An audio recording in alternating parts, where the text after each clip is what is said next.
once you start putting content on social media, you are a media company. You're not an advertiser. You're a program director. The program director at a radio station is the person that decides what songs are played, what order is played, what promotions they're doing, all that stuff. And they decide, well, we need to strategically place these ads within an hour of radio so that people listen to our station longer. We can't have too many ads together. People punch out. If they get more than 5, there's a total science to that type of stuff. And the same thing is true with your social media feed.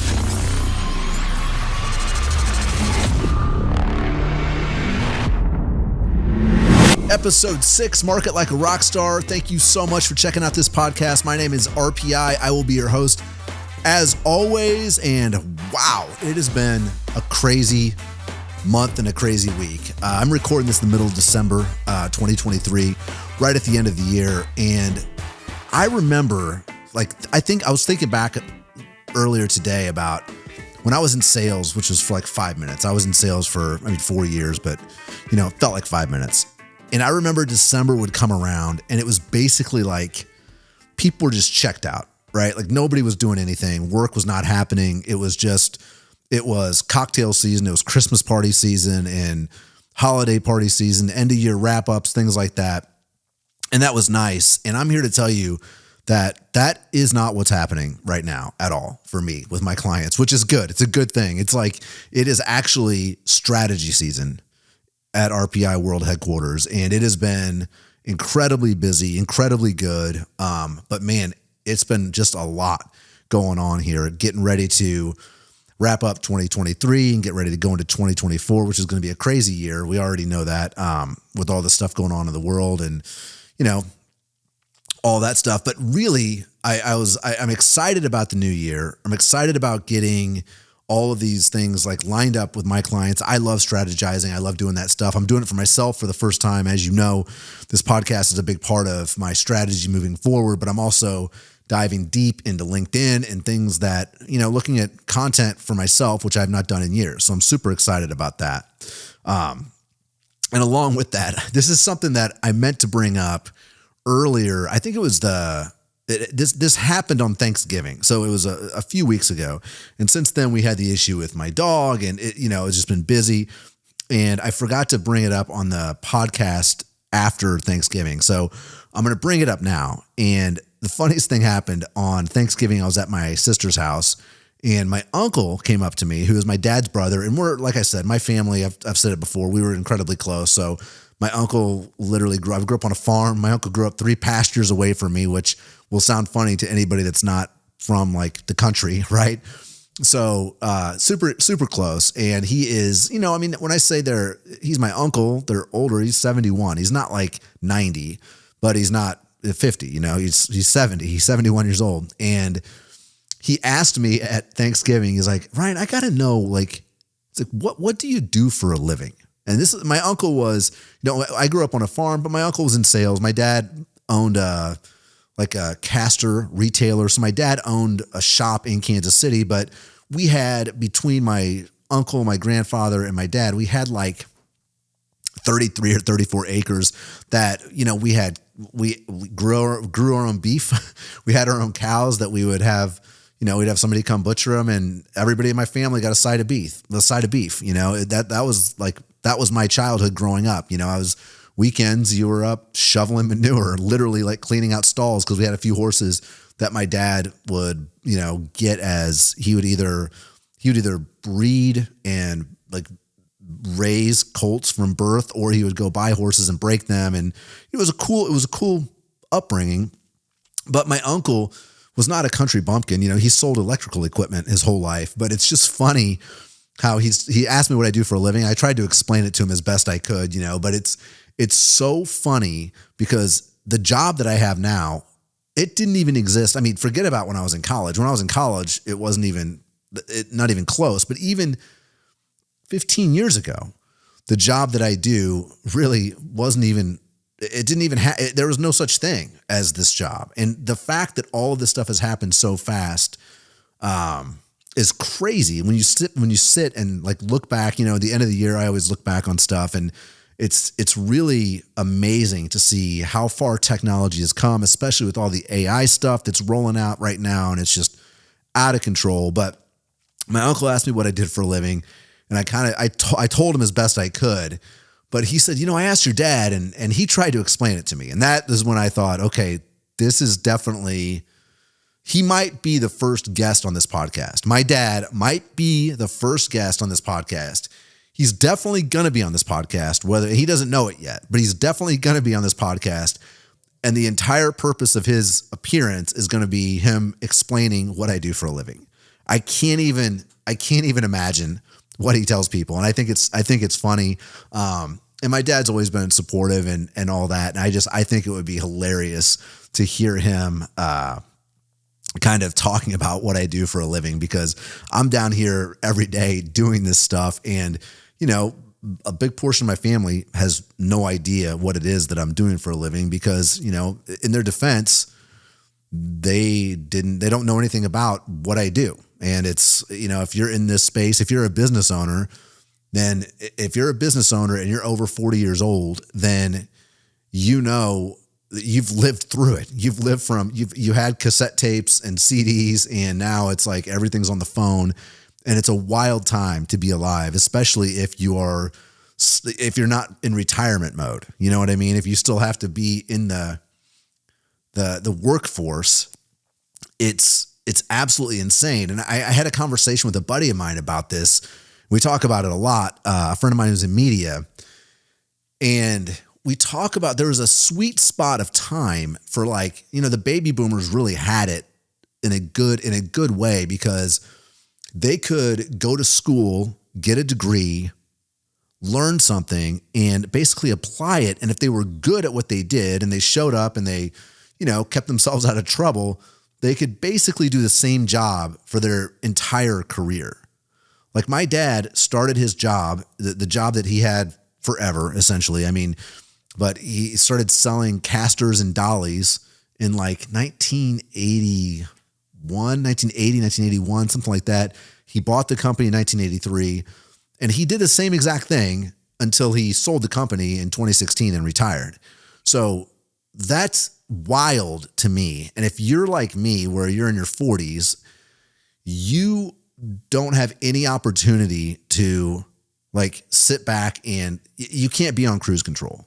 You just can't. Our generation and future generations can't be on cruise control unless you hit, unless you've got $10 million in the bank or whatever, unless you just absolutely crush it. And Patrick Mahomes can be on cruise control when he retires. But for the rest of us, for the normal people out there, we're going to have to be continually evolving.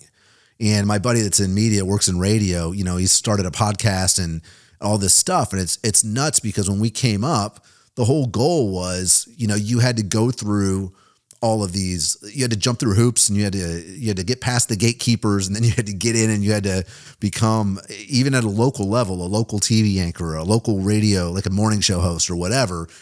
And now it's just, that whole world is upside down on its head. And that is just, it's absolutely insane. It's a crazy thing. I think about it a lot, and I'm glad that I enjoy learning, because if I was a fixed mindset person, I think I'd be really stressed out right now. But luckily, if you do like to learn now, you can get your hands on information incredibly easily. It's never been easier to actually learn pretty much anything. So that part of it's awesome. So anyway, we'll get into some more marketing and business stuff here. I had in the last week and a half, I've had two different, I don't know if I would call them acquaintances or, colleagues. One was a referral, and one was somebody that I've talked to that owns a business. I've had two people call me needing help for a product or an event, right now. Somebody was doing a grand reopening in a week, and they had ran into a client of mine, and they said, "Hey, who does you guys' social? It looks really good." And thank you very much. Very kind. And so I was put in contact, and they were worried about promoting an event that was going on in 1 week. And the same thing happened with another person that I know that does some e-com stuff. I got a text. It's like, I need help with SEO right now because we've got this product and it's almost identical to this other product. And this guy's product is seasonal and ours is year round. And I need help with SEO. And in my mind, at first I'm thinking, I don't think SEO is necessarily I don't think that's what you're meaning, but I'm also in my mind, I'm thinking, well, if you need help like right now, then you needed to have started a plan and working 6 months to a year ago, minimum. And this is a great time to talk about this because it's the end of the year and it's time to start thinking like, what are you going to do next year? Are you going to do the same thing you've always done? Then that's great if you're happy with where you are. But if not, don't be the person that is calling somebody who is a marketing expert or a guru or a strategist or whatever 5 minutes before you need something done, because they're either going to lie to you and take your money and probably fail. I mean, I don't know anything. You can't just turn a spigot on and get leads or purchases or whatever overnight. Like, that's just not how this works. And it's amazing to me how many people still don't understand that. And that also reminded me of a story from back when I was selling radio advertising the second time when I was older. I was about, late 30s, early 40s. And I'd done the music thing, came back to Kansas City, and I was working for a radio station here in town. And a call came in for, I think it was an HVAC company. It was a service-based business. And they had $5,000 that they wanted to spend in the next 2 weeks. And so I'm like, oh, this is great. It's a great lead. And so I went out and I met with them and I sat down and I said, well, really the way radio advertising works, we need to build it out. You need to basically build out your budget. I always tell people for a year, say, what can I afford to budget for a year? Say, okay, 60 grand, like it's $5,000 a month and it's 60 grand. Let's work backwards and let's figure out how to make that $60,000 work best for you. You know what I mean? But they said, no, we want to do this. We've got a special, or they had some offer that they wanted to test radio advertising for 2 weeks. And even though I knew that this wasn't going to work, and I told them like, well, that's not really how this works. They didn't want to hear it. All they wanted to do was test this. Now I am not the type of person who will take people's money just to take their money.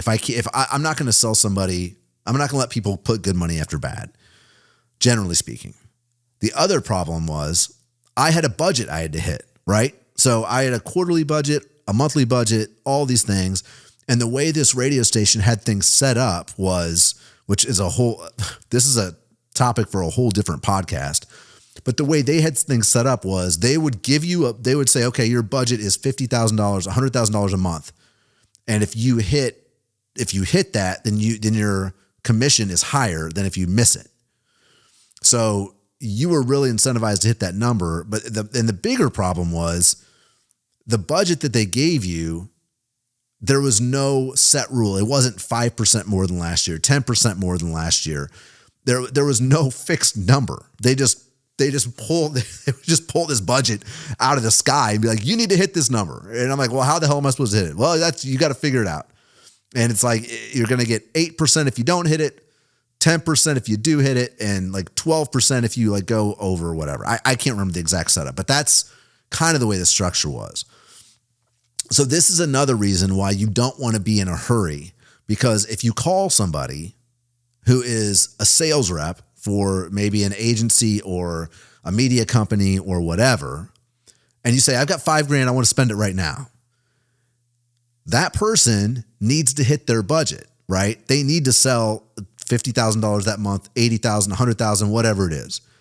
And your $5,000 for them, they're put in a terrible position. As a sales rep, you're in a shitty position because you're either going to make your number and take $5,000 from the client when you know it's probably not going to work. They're not going to get a return on their investment at all. Or you tell them, keep your money, which you know they're going to take and spend somewhere else because these people were they were going to spend this money and they were going to run this test, as they put it. So really, that's the situation where you're going to find sales reps out there who they're put in a position to where they have to choose to either succeed on their own and maybe not do what's best for their client, or lose the money, not make the money, and do the right thing. And it's a god awful position to be in. It's a terrible. There were several things I did not like about that situation, and one of the things was the pay structure, where I couldn't understand how you would just come up with the arbitrary budget. Now, I mean, I could, again, if you said, well, you need to improve 10% year over year, I get that. Like, okay, well, yeah, I need to be going, but just to pull a number where it could be a 50% increase, and there's for no reason, I couldn't understand it. But my point is, do not let it get to the point where you are where you have to have marketing work in a short time frame. Don't ever put yourself in that situation, because I've never seen it work. I've never seen it. I've never seen things just, like I said, you don't just turn on the marketing spigot and all of a sudden leads or customers or prospects or whatever you want to call it start rolling in. It takes time and it takes strategy, and it's a good reason to start planning for these things in advance. You know what I mean? And so that kind of gets into, okay, you're planning, what are you going to do for 2024? Like, what does your strategy look like? And I have seen a lot of, I fall into, I'm in this niche. These are the videos I watch. These are the algorithm feeds me this content all day. And one of the things I thought was interesting, and I think it was one of the big marketing influencers was talking about how podcasting is going to be the new blogging, which I personally, I agree. I've said it before. I think podcasting is incredibly powerful for a lot of reasons. So I think podcasting is something that people should be doing, especially if you're in a space. I mean, it really doesn't matter what space you're in. I mean, ideally, if you were in a knowledge field, like if you were a lawyer, or if you were, an accountant, if you had one of those things where you could grow where your brand is really going to become your network, and your network is going to become your prospects, that makes sense. But even if you are, a plumber, or in the service world, if you're a gym owner, it's still a great way to get a lot of high value content very quickly and very affordably. But the other thing that I was watching one of the videos I got fed, besides the one that talked about podcasts being the new blog, I got fed a video by Gary Vee, and he was talking about how the cell phone is the new TV. And I think he made a really good point. His point was basically, you could look at companies that were just crushing it in the 30s and 40s. I'm not sure when the television was invented, but they were killing it on radio. They were using radio because that's what everybody listened to. That there was no TV yet, right? And then TV came along, and there were those people that just stuck with radio. They didn't want to get into TV. They wanted to stay with radio because it always worked before, and they ended up losing to the people that got into TV. And now the new thing, I mean, it's not even new, but in the big picture, it's still new. It doesn't feel new, but honestly, social media, it's still a very small percentage of people that are contributing to the content creation, even though it doesn't feel that way. A lot of people aren't doing it. And I've had a conversation with my friends where I look at, and I'll use TikTok as an example, but you could say Instagram Reels, a short form video, pick your format, right? A lot of people, when TikTok came on and they really transformed everything a couple years ago with their algorithm and it being more interest-based and all that stuff. But I didn't look at TikTok, and I still don't look at TikTok or these other formats as competition in the social media landscape, as much as I look at them as competition for Netflix and for, whatever's left of cable TV, streaming TV. And I say this because my wife and I will sit down to watch a show on whatever. And unless it's a show that we're like really, really into, 9 times out of 10, if we'll end up on our phones scrolling through stuff versus watching what's on the TV. And I saw this video that I thought was absolutely hilarious, because this actually speaks to it. I know I'm not the only one. Like, I know I'm not the only one that feels this way, right? So it's definitely, I think this is like the new normal. We'll listen to what this girl says. It doesn't feel good to admit this, but I legitimately don't have the attention span anymore for TV or movies. Like, I'll put something on and I think I'm going to enjoy it, and then the next thing I know, I'm not enjoying it because I'm just looking at my phone. And sometimes I delay putting the TV on. I'm like, I'm not ready yet. I'm not ready to commit. She's not ready yet because she doesn't have the attention span for TV. So again, when you're planning your strategy for 2024, the most important thing that you can do is get yourself lined up with where people are. You want to go where people are going to be. And right now, everybody is on their phones, right? And it's been that way for a few years. And there is truth in the fact that people that watch long form content are more valuable than people that watch short form content. And what that means is, if you've got somebody who is popular on TikTok and they've got 1 million followers on TikTok, they are going to get more. You would get more benefit from having, I don't know what the exact number is, but you would get more benefit from having 200,000 followers on YouTube if you're making 5, 10, 15, 30-minute videos, if that makes sense. So there is definitely room for both. And I think that if you've got the ability and you've got the time, I think the smart play, and again, podcasting falls into this because especially now YouTube is getting into podcasting. YouTube is, they've got a podcast tab on every channel now. So if you have a podcast, it's almost like having its own playlist, but it's set up as a podcast. YouTube is actually really pushing podcasts right now, video podcasts. So this is a great time to do that because again, it's almost like, so if I take this podcast and chop it up, the short form stuff is like highlights, and hopefully if people like what I'm saying or whatever, then eventually they would go check out the long form stuff where they're listening to either the actual full podcast or watching the full length video on YouTube. And those people they're building a relationship with you. You're building a relationship with them. So even if you're sitting there saying, you know, I had one of my first couple episodes that I put out, I had like 40 people watch the episode. And that's like nothing, right? From any content creator, they'd be like, that's nothing. But to me, if you told me, hey, Ryan, I'm going to let you go into a room full of 40 strangers and they're going to sit and listen to you talk, that's pretty damn impressive, right? So you kind of need to flip the script on its head a little bit and be like, yeah, I don't have 1 million followers. I don't have 100,000. I don't have 1,000 followers yet. But anybody that's listening to you is better than nobody listening to you. So you've got to get started with that stuff. And the phone is the TV. That's where people's attention is. So if you can find a way to activate short form video and long form video together, I think that's a hell of a good strategy for 2024 and beyond, especially like right now. Like I said, the vertical video stuff, people are still liking it. TikTok is starting to push longer vertical videos, which is crazy. They're trying to get people to, create videos that are longer than a minute, stuff like that. So I think that when you're looking at your strategy for 2024, if you leave video out of it, I think you're leaving money on the table. I'll say that. And when it comes to creating what type of content you should be creating, then I always come back to the stop selling, start telling thing.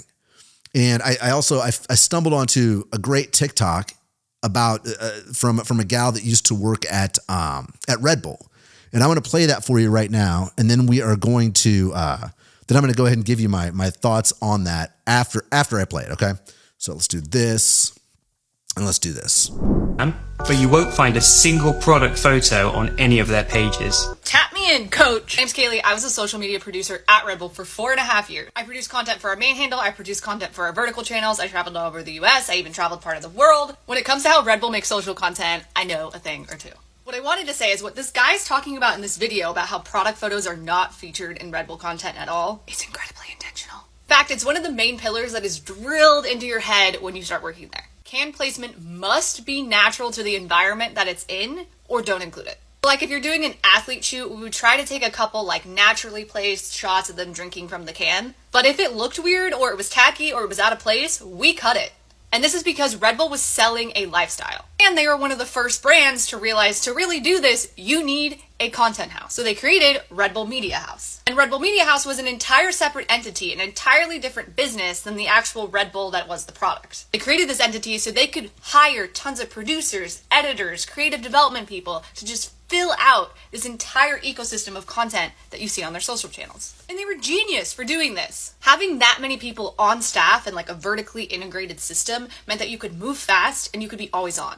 And it's why you're now seeing a lot of other major brands do the same thing. And whether you like the product or not, you know that they crush it on social media. We can't deny that. So I absolutely love what she's saying there. And you're probably going to say to me, if you have watched my previous episode, you're going to be, Ryan, you just told me that I should be copying smaller creators, not massive, huge companies like Red Bull. And I agree that is correct when it comes to the type of content you're creating. But what I want you to think about is, how is Red Bull, how are they looking at their feed? Like, you need to look at your feed like it is an entire magazine or an entire day of television. And what that means is you don't want your feed to just look like advertisement. And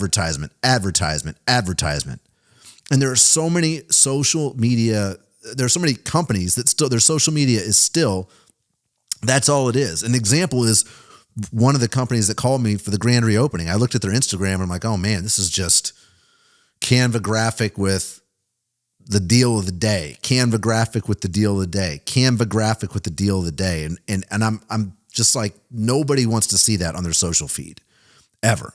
So when you're looking at yourself, like, you are a media company. Like there's once you start putting content on social media, you are a media company. You're not an advertiser. You're a program director. The program director at a radio station is the person that decides what songs are played, what order is played, what promotions they're doing, all that stuff. And they decide, well, we need to strategically place these ads within an hour of radio so that people listen to our station longer, right? We can't have too many ads together. People punch out. If they get more than 5, there's a total science to that type of stuff. And the same thing is true with your social media feed. You need to give people content that is educational, entertaining, make them laugh, make them think, come up with content like that. And then they're going to like you. They're going to trust you. They're going to know you. And when it's time for you to have a grand reopening, then you say, hey, by the way, thanks so much for checking out our content. We've got a grand reopening happening whatever day. But at this location, we've got all these. We've got a blah, blah, blah, blah, blah, whatever it is, right? But I really want people to think about, when they're moving forward, think about the idea that you are programming your social media channel like it's a radio station or a TV station from the top down. Think about the content. You need to keep people there. And if you're just telling people, hey, I got a $14.95 oil change, well, that'd be a pretty good deal, I guess. But I got a $89.95 oil change, come in and see me. People are they're going to tap out. They're not going to follow you. They're not going to engage with your content. They're not going to care about it. Things like that. And the other thing of it is, when you do start planning out when you do plan things out, like when you're not panicking with your hair on fire at the last minute saying, oh my gosh, I've got these products that I need to sell immediately. And if I don't sell them, then, all hell's going to break loose. If you do plan your stuff out, then that gives you the ability to do really, really cool stuff. And this is a good time of year to look at some of that stuff. And I pulled a few items that I saw. And again, these are massive companies, right? So I'm not saying, hey, go copy Red Bull. But what I'm saying is, if Red Bull is not just having pictures of their can saying it's, I don't even know what a can of Red Bull costs. It's, 2 for $5 at Quick Trip or whatever, wherever you buy your Red Bull. Like, they're selling a lifestyle. They're creating entertaining content for their audience, for people that would like Red Bull. Well, what do those people like? Well, let's give them that in their social media feed. And the other thing you can do is you can do these cool things like what I'm going to show you right now. Now, I think this promotion is over, but let me see. Pull that up right there. And I will do that right there. And I'm going to go ahead and play this. This is a Pizza Hut promotion that they ran at the end of the year that was awesome. Pizza Hut is a real one for doing this. So if you don't know what I'm talking about, Pizza Hut released this mat right here. Every morning at 8 a.m. Central Time, we still have today and tomorrow because this goes through the 10th. If you go to Pizza Hut's merch shop, that was a tongue twister, you can snag one of these. And basically what it is you leave it at your doorstep and any delivery driver can scan that code right there and get a free pizza. You love to see it. And even though Pizza Hut is only giving these away until December 10th, the doormat codes are valid until the 27th. So delivery drivers can redeem them all the way up till the 27th. They can scan them. I'm going to be logging on tomorrow to try to get one. That is great marketing. At this time of year, people love to see things where companies are giving back, and Pizza Hut is getting brand recognition because if you're listening to this and you're not watching it, it's basically a doormat that you put out there, and it allows delivery drivers to scan the doormat and get a discount when they order a pizza at Pizza Hut.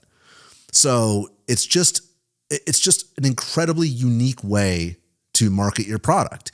And this thing, last night, my wife came home and she said, hey, she's like, hey, go tell Alexa to thank my driver. I was like, what are you talking about? She goes, well, she's like, Amazon has this program now where they basically give bonuses to their drivers when you say, Alexa, thank my driver, right? And I'm going to share this video with you real quick and show you exactly how they do it, because I thought it was, again, amazing. Killer marketing. Amazon doesn't have the best reputation for the way they treat their employees. It's a mega company. There's a lot of things to dislike about Amazon. I think we all can agree on that, but they figured something out. They figured out how to deliver things to people, and they figured out logistics, and they're killing it. And this marketing play is brilliant.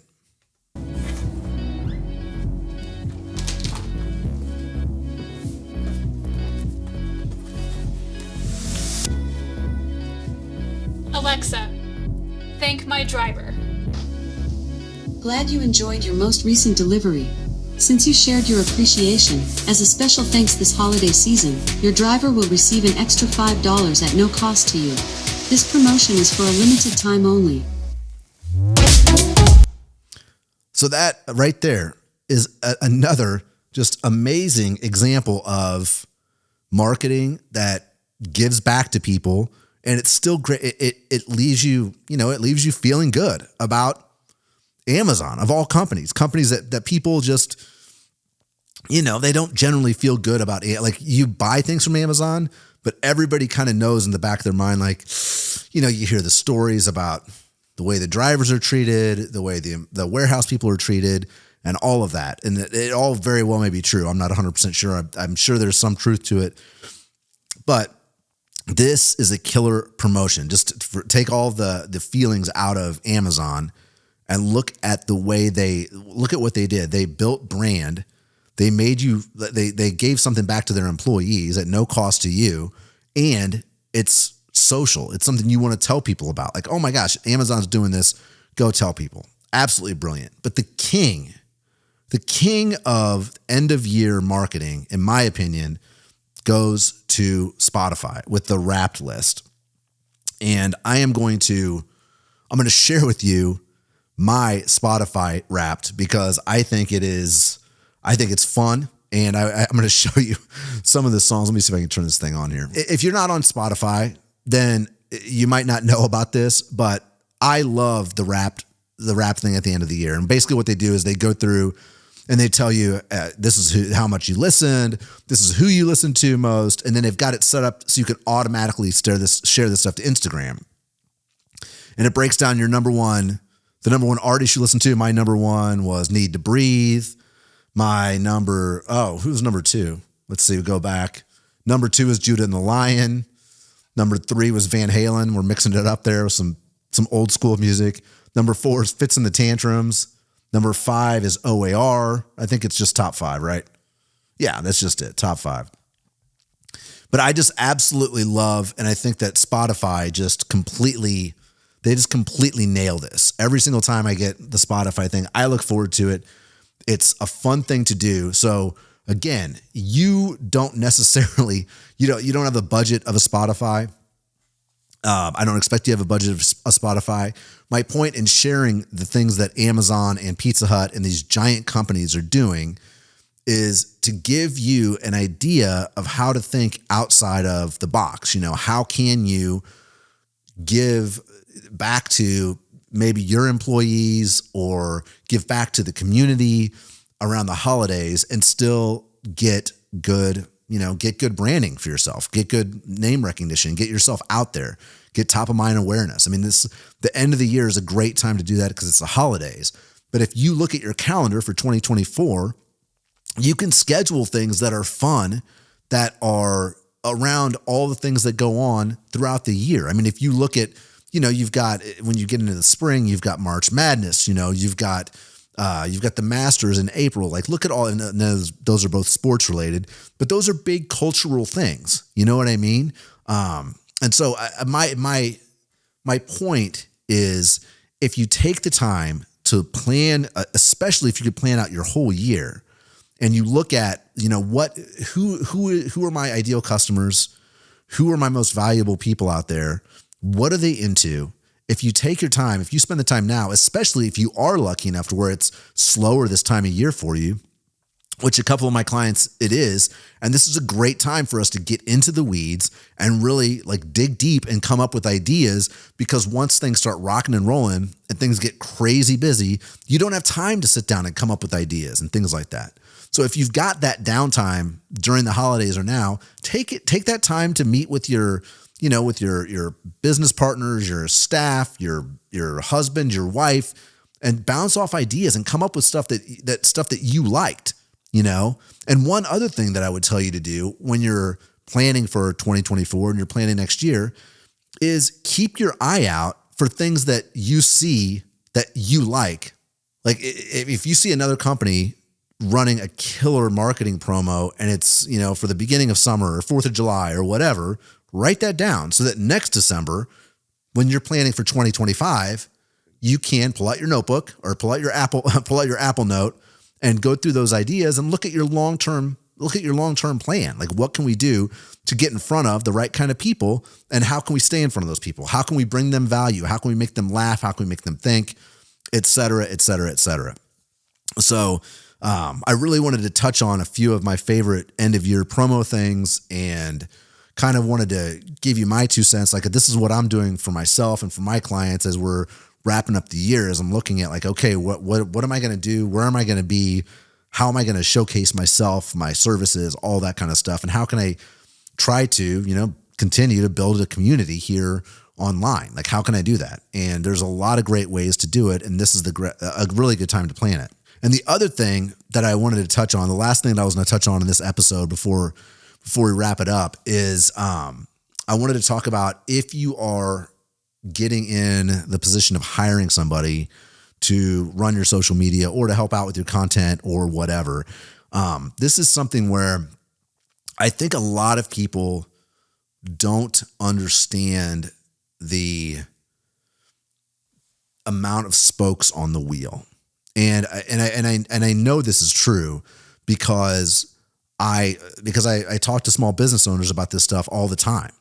And unless you're in this space, like, if you're already, if you've got a $50 million company and you've got an agency employed and you've got your systems and processes all set up, you already know this stuff. You're not going to be shocked at what it costs you to effectively market your business. But if you are, 3 years in, 5 years in, and you're a $2 million, $3 million business and you want to start getting into doing some marketing, there's a pretty good chance that you're going to get some sticker shock. Like that, it's just going to happen. And I've had this happen with clients in the past and I've had it happen where people would send me, I had a friend say, hey, my company is looking to hire, they're wanting to hire somebody to do our social media. We have a podcast, blah, blah, blah. They're looking for somebody for this job. They want somebody full time. I was like, oh, that's interesting. Well, send me the information. So I looked up the job post, and I wish I still had it. This was back in 2021. So this is a couple years ago. And I looked at it, And I knew they were hiring somebody full time, but I also knew what the salary was, and it was low. I mean, when I look at it, it was low for what they were asking for. I mean, they were asking for somebody who, and I'm gonna list out a handful of things that are individual jobs that a lot of people just think, well, if I'm hiring you to do my social media, you should be able to do all these things and do them well. Okay. Number 1, graphic designer. Number 2, copywriter. Number 3, blog writer. Number 4, photographer, photo editing. Number 5, video production. Number 6, podcast production, creation, et cetera, et cetera. And number 7, email marketing. Like this is just a group of tasks or a group of fields of work that a lot of people will lump in, and they'll sit there and say, well, I'm going to hire somebody and I'm going to pay him 40 grand a year, 50 grand a year, maybe even 60 grand a year to do this stuff. And the idea is, because if you hire someone like me, or if you hire a fractional CMO and somebody comes in and says, well, it's going to cost you, like let's just throw out a number, like $4 grand a month, right? Like, well, if I could hire somebody for 48 grand a year, and you say, yes, you could hire someone for 48 grand a year, but the problem is the person that you hire for 48 grand a year is not going to be able to do all of those things at the level you're expecting them to be done at.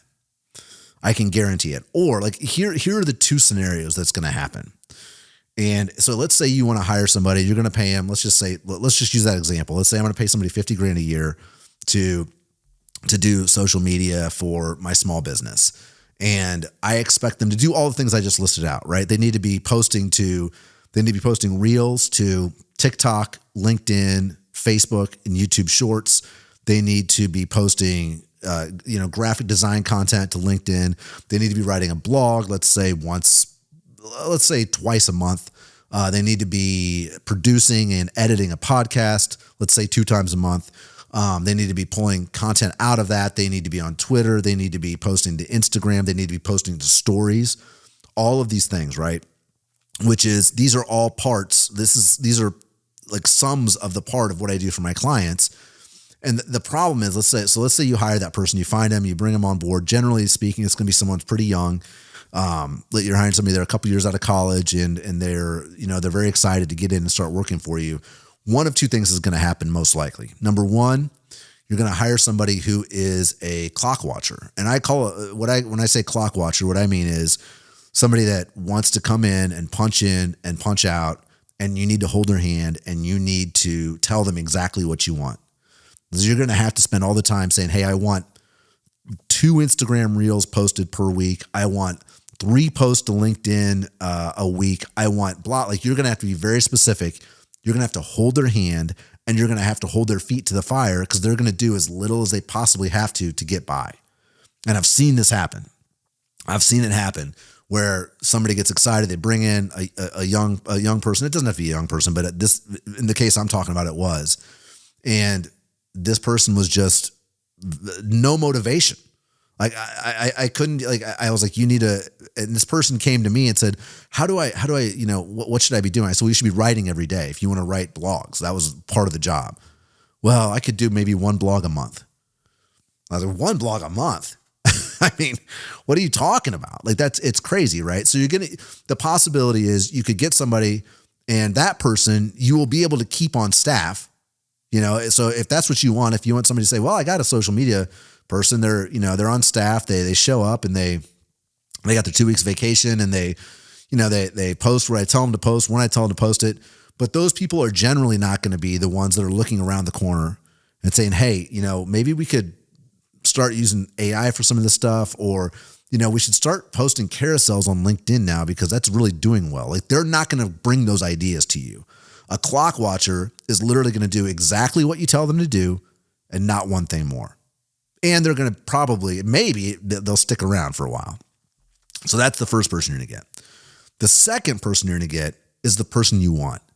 The person that maybe they don't have enough experience to get a job. So like 50 grand a year, which there's nothing wrong with 50 grand a year, by the way, but like that's great for them. But what's going to happen is They're the people they're self-motivated, they're self-starters, they are problem solvers, which let me tell you something. If there is something that this world is in there's a dire shortage right now, regardless of what industry you're in, of people that can actually figure things out. And it's ironic because it's never been easier to figure things out, but that is in short supply, right? So let's say you get that person that is just a total rock star and they're crushing it. And let's say they came in with experience, they came in with a little bit of video experience and they really started excelling. They continued to get better at video. They dove into photography. They dove into graphic design. They got into the podcasting thing. They started figuring out and they're crushing it, right? So they're going to stick with you for 6 months to a year. And then they're going to realize that they could hire themselves out to 4 people and make more money than what you're paying them and do the same amount of work.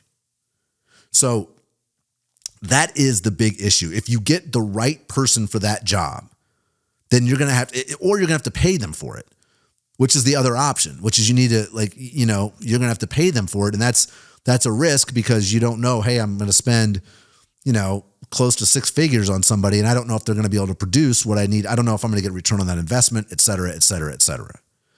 So when you have a crazy long list of, I don't know if you call them demands, but of things that you want this person to do, understand that you can either get a clock watcher who's going to do exactly what you tell them and nothing more. And they might not even get everything done that you tell them, or you're going to get somebody that takes the bull by the horns and actually kicks ass. And they're going to realize that they're very valuable because those people are hard to find. And if they're self-starters, they're going to look around and they're going to say, well, look, this video guy out here is making $200 an hour. And I'm shooting video like crazy and I'm making, they're going to do the math. They're going to connect the dots and they're going to realize it makes more sense for me to be a freelance person and be working with 3, 4, 5, 6 companies, however many you can manage and do things that way. So if you are a small business owner and you're thinking to getting into that world and you're like doing that math problem, which is completely legitimate, right? Because you have to justify if you're going to spend $4,000 a month or $5,000 a month and this person's not even coming in to work for you, it totally makes sense. But if you go to an agency, you're going to find out very quickly that you're not going to move the needle for under $4,000 or $5,000 a month. And then when you get into an agency, when you are spending that level of money, you're going to be their smallest client, which means you're going to get the new person that comes on board and they probably stick around. Look at the turnover. They're going to stick around for a year and you're going to have to retrain people on your brand, your voice, et cetera. So those are just pitfalls that I want you to be aware of. I want to try to help you understand that if you're not familiar with this stuff, which most people aren't, they have no idea. They think if you're going to do social media, they think of it as an all-encompassing deal. But the reality of it is you look at what most people think of, and it's really, 7 different jobs. If you hired an agency, you would have people, you would have a graphic designer that was working on the graphic design. You'd have a copywriter working on the copy. You'd have a blog writer, probably maybe the same person as a copywriter. You'd have a photographer that was doing, none of these jobs would overlap if you were hiring an agency because these are all very specialized fields. And it is for me, I've been able to say, okay, well, I can go super wide and fairly deep in some things, deeper in certain areas than other, but you really want to be aware of that. I want you to know that if somebody comes to you and says, hey, it's going to cost, $3,000 a month or $4,000 a month, that's not necessarily crazy if you're expecting them to do 7 different jobs for that time. You know what I mean? So that's really about it. On that note, I'm going to wrap up episode 6 of Market Like a Rockstar. Thank you so much for checking this podcast out. I can't tell you how much it means to me. Still just getting my feet wet, getting started. Super excited about ending this year and starting off 2024. I hope you started off with me. If you like what you heard on this, be a friend and tell a friend. And until next time, stop selling and start telling. Talk to you soon.